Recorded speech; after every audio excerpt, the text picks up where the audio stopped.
ناظرین السلام علیکم، اردو پیارا چینل میں خوش آمدید۔ آج ہمارا جو موضوع ہے وہ شعراء یادبا جس نے شمس العلماء کا خطاب پایا ہے۔ تو چلو احباب شروع کرتے ہیں۔ شمس العلماء کا خطاب پانے والوں میں سے ایک نام ہے، وہ ہے مولانا شبلی نعمانی۔ مولانا شبلی نعمانی شاعر بھی تھا، فارسی اور اردو میں متخلص لکھتا تھا، تصنیف اور شبلی۔ شمس العلماء کا خطاب پانے والوں میں سے ایک اور نام ہے مولانا محمد حسین آزاد، جو بہترین ادیب رہا ہے۔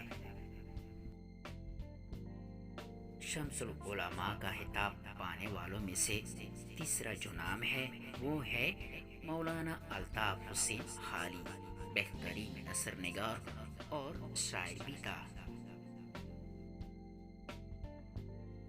شمس العلماء کا خطاب پانے والوں میں سے چوتھا جو نام ہے وہ سید میر حسن ہے، یہ اردو ادب کا بہترین مرثیہ نگار گزرا ہے۔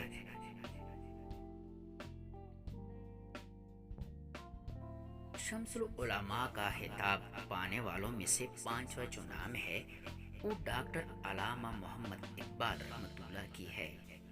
ڈاکٹر علامہ محمد اقبال رحمۃ اللہ کو کون نہیں جانتا۔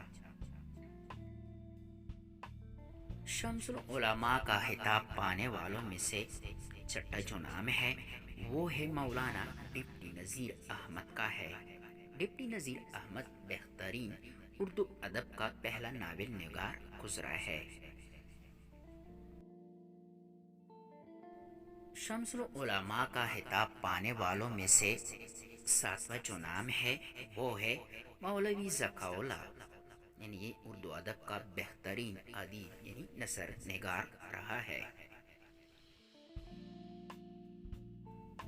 شمس العلماء کا خطاب پانے والوں میں سے آٹھواں جو نام ہے وہ ہے مولوی ممتاز علی، یہ بہترین شاعر اور نثر نگار بھی رہا ہے۔